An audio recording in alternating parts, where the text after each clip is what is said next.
All right. Hello everyone, it's May the 9th. Another day, quite eventful. So the crunch was over, but now I'm in the process of building a platform, building a weightlifting platform for inside my apartment. So I have been lifting with my fiance for quite a while, uh, since we met. So we've been lifting for 8 years. And throughout this time, we always go to gyms, and we've been to different gyms and experiencing different equipments. I mean, overall, the experience was pretty good, but at a certain point, you'll feel like, okay, why do I keep paying a gym a monthly membership fee for all these years while I could have set up my own stuff? There are lots of benefits of doing it in your own house, in your own apartment. Well, ideally it's in your garage, but we don't have a garage here. We only have an apartment. So I want to do it indoors, inside. Well, the very first benefit is you can use the equipment you like, right? You can do whatever you want with your own equipment. You can listen to whatever music you want. You can train whenever you need to train. So these are all benefits, and it's quite an investment. That's how I can put it. Um, Everything is expensive. I mean, we tried Craigslist. It's not any cheaper than buying directly new. Actually, today we went to see a guy. We met. We talk about. We connected on Craigslist. Dude is selling iron plates for $2 per pound, and the bumper plates $2.50 per pound. Geez, that's way more expensive than what I can get online. So no, not gonna get it from Craigslist. And barbell wise, that's the one thing I do not want to get cheap on. Barbell is very important to get a good barbell. So we go rogue on the barbell. Plates doesn't matter. We got some from some whatever brand on Amazon. Squat rack also don't really care because I'm not a heavy squatter, so any squat rack works. But the bar itself, we need two bars. We need a weightlifting bar and we need a powerlifting bar, and those two bars added together is like $700. And the weights, even though I try my best to get cheap on the weights, added together the weights are $600 ish, I think. And then the platform. The wood is very expensive these days. $75 for a 4x8. And then to save on the wood cost, I got a bit more on the horse stall mat. So altogether, the platform will cost about $500 to do. And then a little bit miscellaneous put together. I think the total cost of the whole setup of our gym is about $2,200. Yeah, that's quite an investment. But it is an investment nonetheless, because we just feel like working out on our own indoors, in the apartment, doing it whenever we want.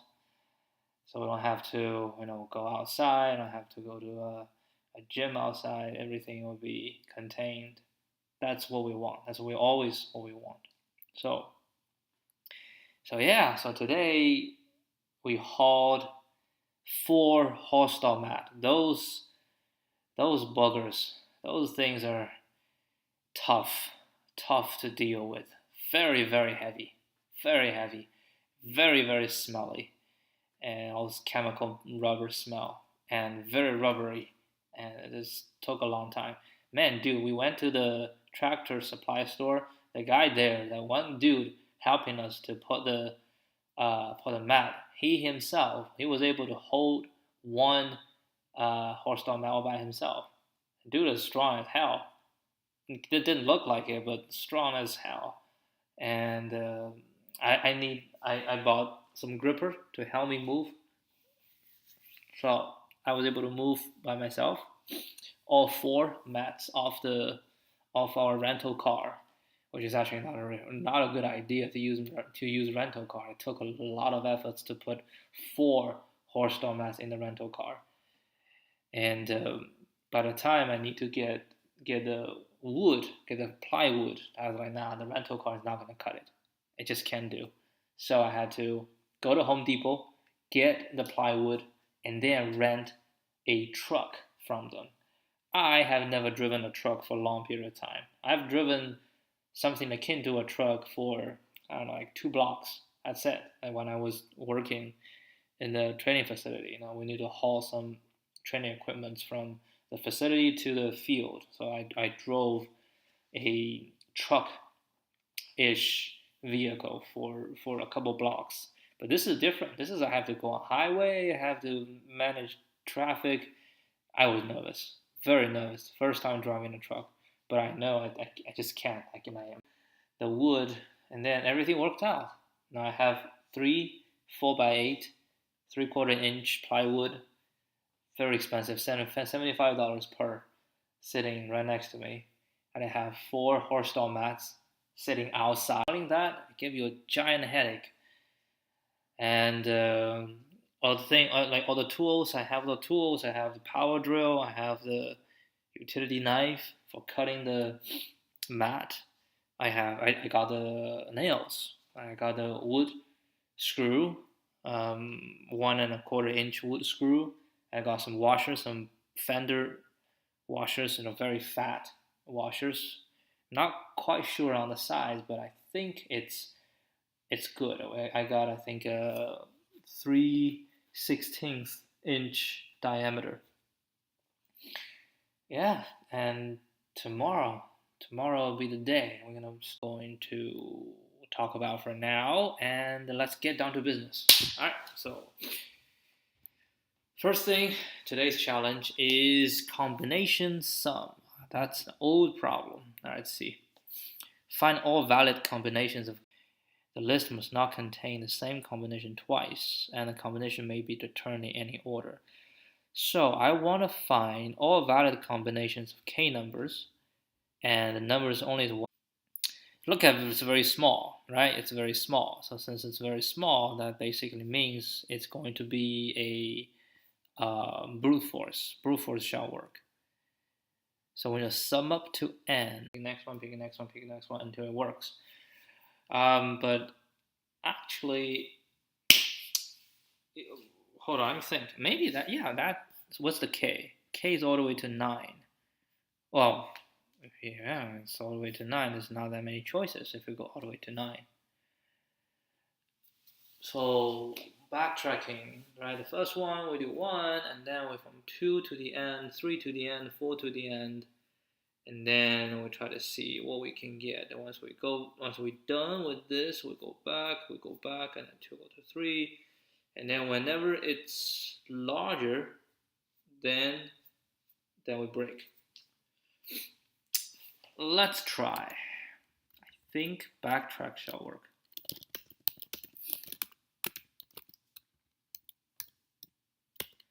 All right, today is going to be,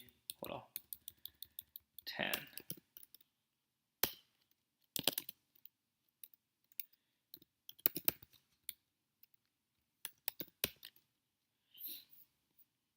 Oh, I think I did this one. Yeah, this is yesterday. I did it.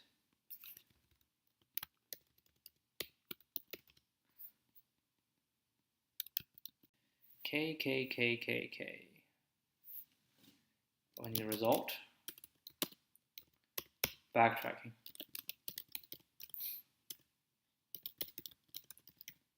So we need index. Current com. I call it C, combination. List of integer. Return, we don't return anything. Okay, so what do? We say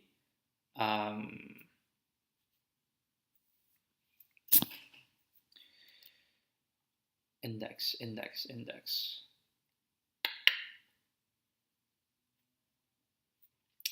matter. Index is just, what does index mean? Not really index. That's not index, it's the current value, right? Current value, let's call it current val, v, right? Because current v. V can be different values, it doesn't really matter. What matters is c, right? We say if len c is equal to k, okay, len c is equal to k, and sum, right, and sum c is equal to n, then we add it, right, else,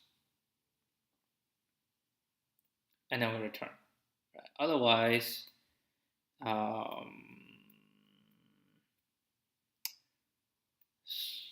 we should actually do if this equal to k, and we say if sum c is equal to n, then rest dot append c, okay? Otherwise, else. What is this else? Else is c is not equal to k. Well, if c is not equal to k, then c is smaller than k, then we might pass one more, because you don't have to calculate sum c all the time. Every single time I have to calculate the sum c. So we can just say s, right? And then we just say if s equal to, then we do this, else. That means len c is smaller than k. Then we can add the current value into it. It's not current value, it's just the starting of the current value. So from this, we can go from v, right? So we just say for a, I don't call it v, I call it start. And say for v in start in range, start to 9, then just return. Else, this is smaller than n. Okay, it has to be smaller than n. And then for this, we say c dot append v s. Oh, s actually don't need to do. We can just say helper. Because I handled this, then the next one has to be something smaller, because something smaller already done. So the v done. Okay, now we call helper. Start. Well, we start with 1, right? Because it requires 1 through 9. So start value is 1. And c starts at empty. And s starts at 0. And then return rest. Okay. Take a look. So we have 3, 7. Right, 3, 7, 4, 1. Shall return empty. What do we have? K and n. K and n. Combination sum. K and n. Okay. Looks good. Stage.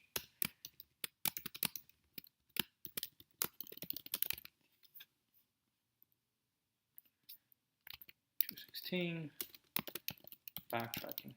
What's the runtime on this? Well, we are going through all the combinations, right? Are we not? Yeah, we're not. We're going through. Yeah, we go with this, 9. Let's see what type of solution we did in the past. I have this, and I have this, maybe this, maybe this. I'll just take a look at all of them. Maybe they, for start in.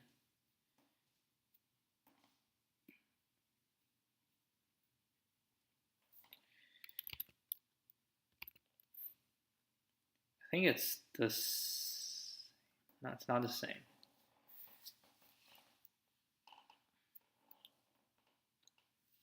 K minus 1, n minus start. The number of values left. Start and the result.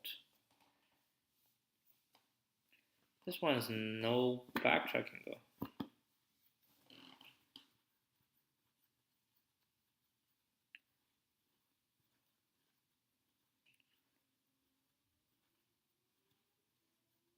Oh yeah, it doesn't have to backtrack because I use current plus. So it's just it is still backtracking. Yeah, this doesn't look nice.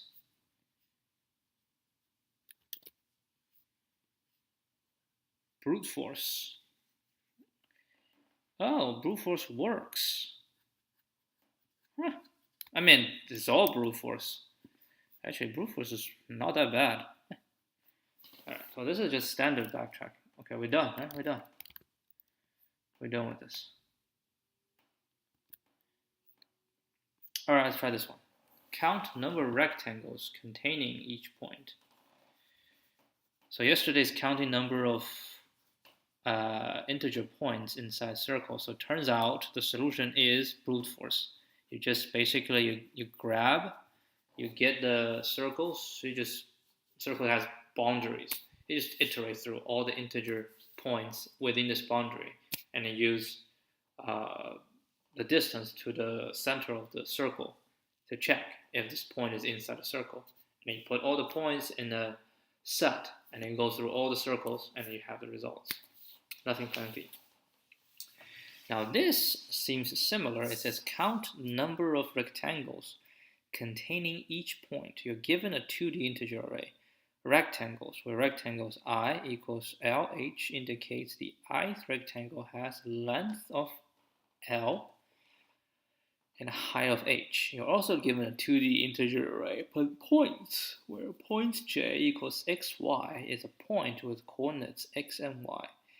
The ith rectangle has its bottom left corner point at the coordinates 0, 0, okay? And its top right corner point at LH. Length and height, yes. Return an integer array count of length points.length, okay? Where count J is the number of rectangles that contain the jth point. So we have all these points, and we want to know how many rectangles contain this point. The ith rectangle contains the jth point if this and this. Note that points that lie on the edge are also considered to be contained by that rectangle. Okay? So, okay, what we want to do? Count of length, points.length, where this number of rectangles. So for the first point, I want to find how many rectangles have it. Now I can iterate through all the rectangles, but look at this. Rectangle have 5 times 10 to the 4th. So that, and all rectangles are unique, all points are unique. So that's a lot of rectangles, right? So all these rectangles, for each one, I can loop through them and then just count how many. And then with the second one, we'll loop through them, but that will be O(n) squared, and we will definitely time out. So this needs to have a smarter solution. All right, rectangle 1, 2, 2, 3, and 2, 5. Points 2, 1, 3, no 1, no 2 1's here, 1 4's here. So the first one should be 2, the second one should be 1. Okay.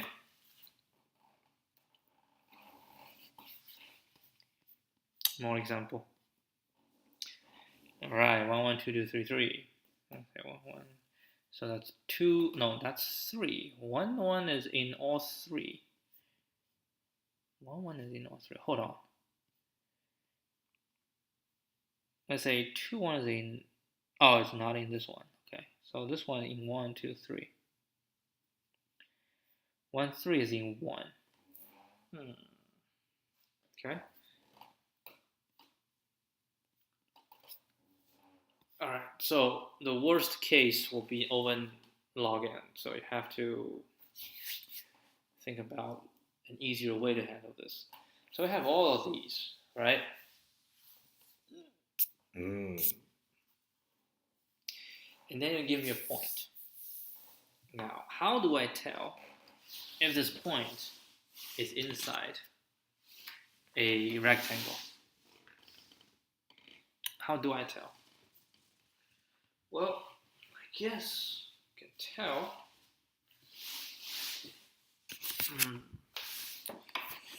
Let me think. How do you tell if a point is inside?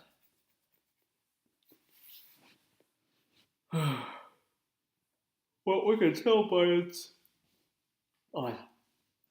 coordinates, right? I already said its coordinates is within x and within y, then you're inside. But I have so many.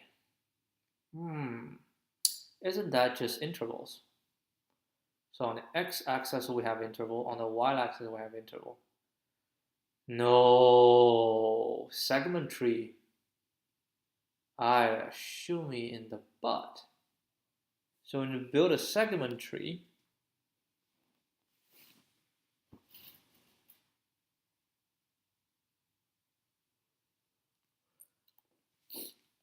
and then once we build the segment tree,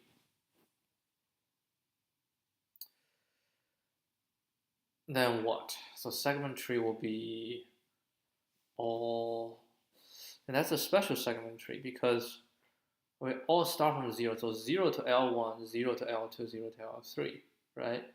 And then we have a point in, binary search. Binary search can put us in the range, and then we can say anyone to the right all contains, right? And then we binary search on the vertical. On the vertical, the same thing. On the vertical, anyone above contains. So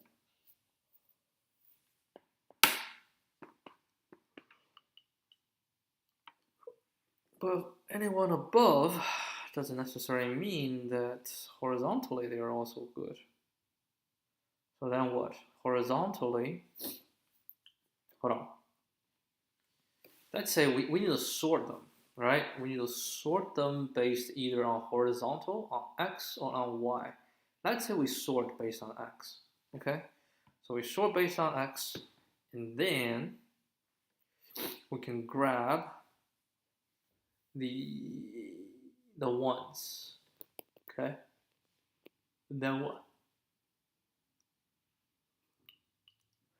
How we sort them? We sort them, but remember, like if you have this, some might have shorter, some might have a longer.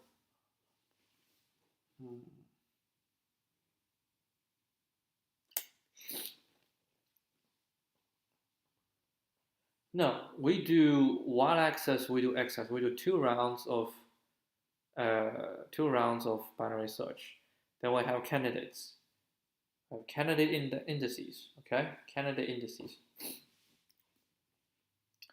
Once we have the candidate indices, then we just do an intersection of the two sets, and then we can find out how many. Okay, that might work. Let's try it.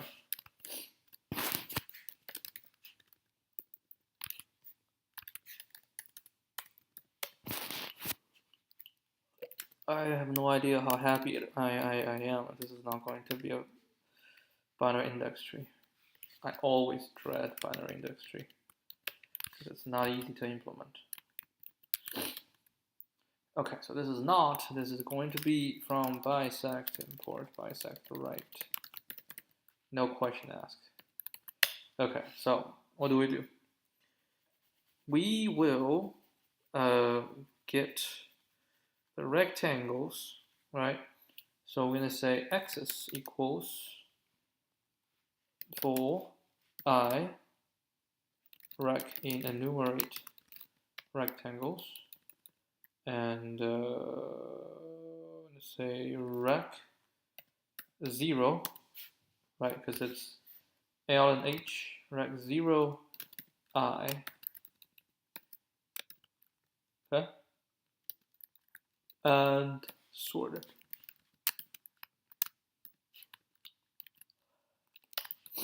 YS. Okay?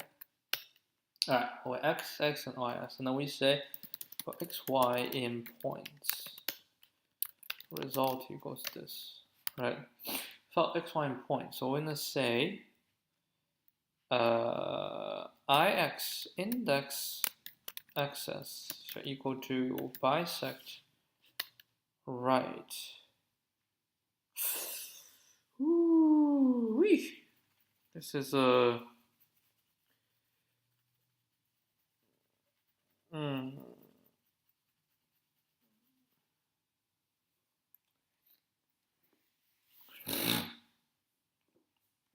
how do we do this?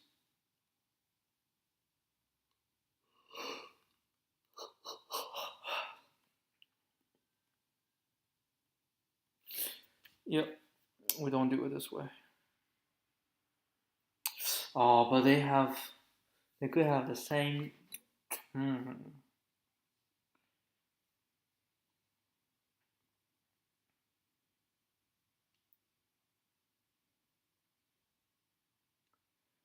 I just need indices.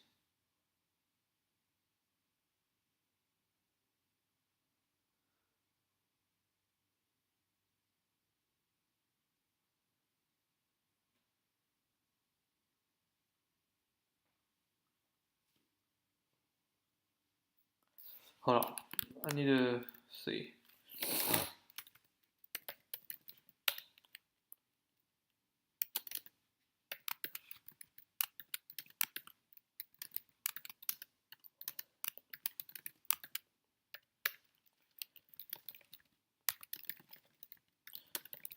I want to know how this one fares. If we say bisect right A, and then we say like, I don't know, 2. So I cannot do, but if I say 2 and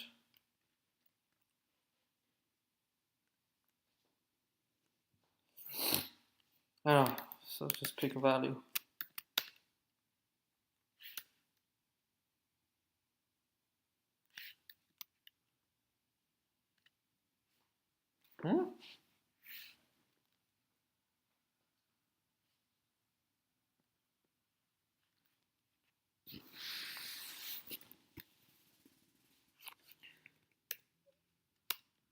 Okay, I just need some value. Alright, I just need some value.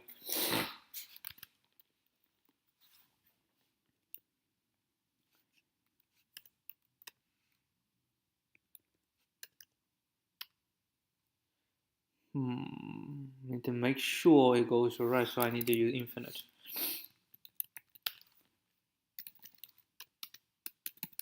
Okay, so bisect right xs x math.inf.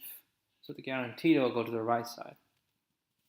Okay, and then index ys equals bisect right ys y math.inf. Doesn't matter. Okay, so we got the indices on the axis, which is to the right.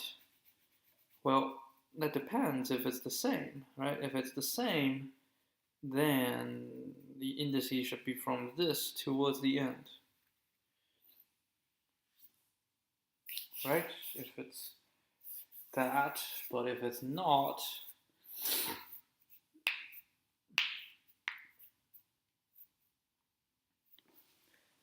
okay, then we can say inc xset, right? And say if x is equal to xs index xs minus 1, 0. Right? So this just means the x's are the same. Right? The x's are the same, so they're on it. So if that's the case, then index minus equal 1. So we start from here, right? And then we're going to say, what's the set? The set of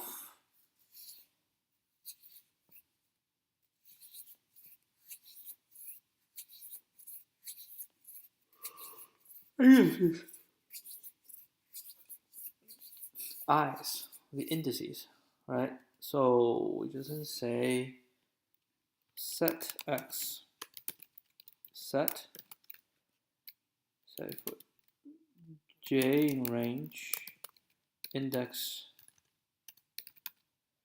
xs all the way to len xs, right? So everybody inside this, we need to give it to it. So it's xs j 1. This, the same thing, but it's going to be if y is equal to ys, right, minus 1, if the two are the same, that means this also includes, then ys minus equal 1. So it's set y, ys, index ys, length ys. Okay, so now we get 2. Would you want to know the intersection? So the set x means on the x-axis these include, on the y-axis these include. So the intersection means those both include. So in the rest dot append len set x. I'm going to say set dot intersection x. No. Set x and set y. And then we return rest. Alright, let's see if this solution works.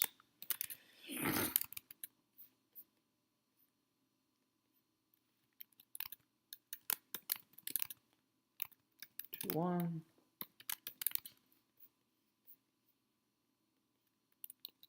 3. That's it.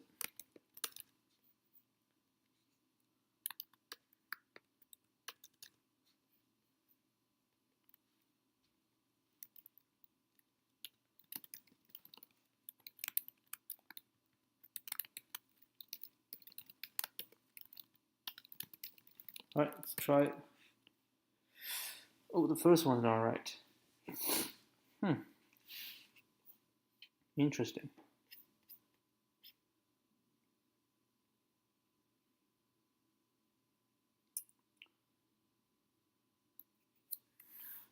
So on the x-axis, right, 2 is equal to, so it should be minus 1.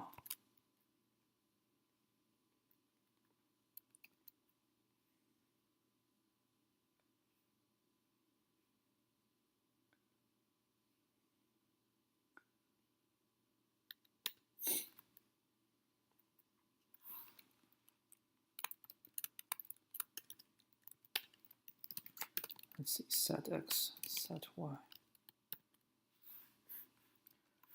First point, set x is this. Set y. Ooh, hold on. Set y.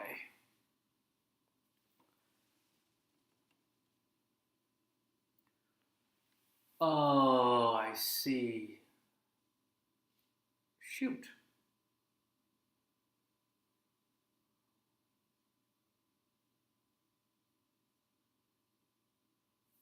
I see.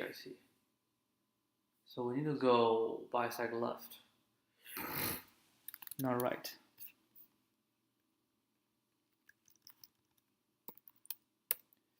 And then If I say left, if it's equal, we go this, right? And then we just saw this one plus 1.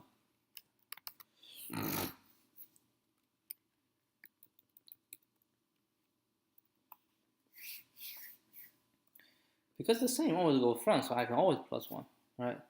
If these two are the same, then index plus equal 1, right? Because currently it's pushing the front.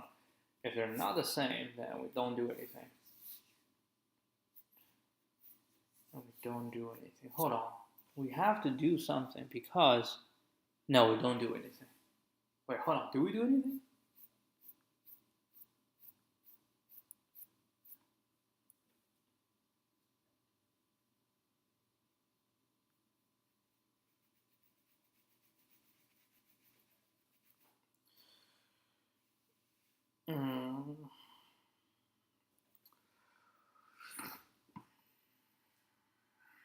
So it will point to the right position. And the right position is this, which is same.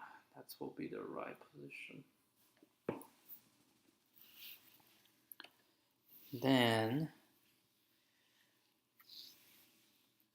the index is going to be 1, 2, and then that will be 2, which is fine. And try to insert in front of it, which will be the same. Hold on.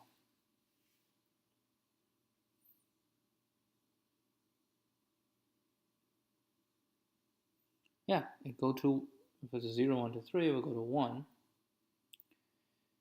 Same, so we don't push in here, we push it in front, which is replacing the original position. So in that case, whether it is equal or not equal, we always end up on the right position. Right? If it's in between, basically it's going to occupy the new one. If it's the same, then it's going to occupy the new one as well. So does that mean this one's not necessary? We don't have to update this. We just bisect right, change that into bisect left. And then whatever index it is,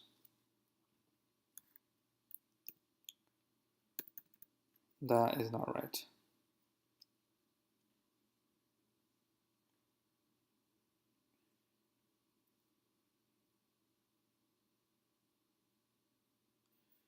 Oh, I think it should be minus because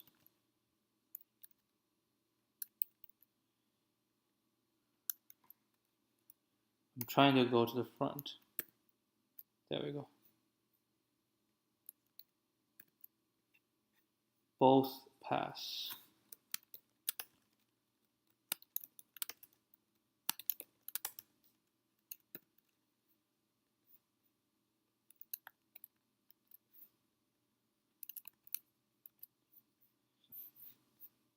Have any edge cases? Rectangle length 1. Okay.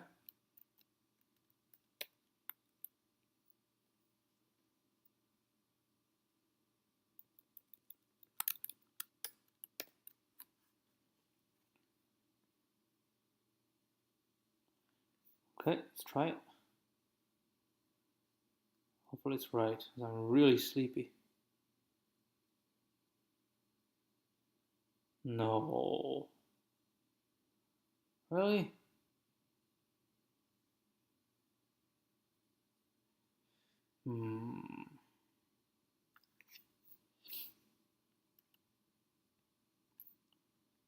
We need to be smart. Oh, Jesus.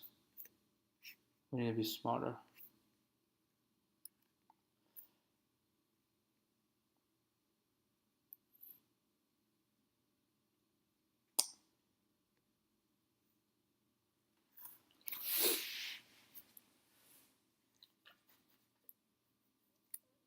So we got all the J. What if we just go through these J and see if it fits? and that would still be too slow.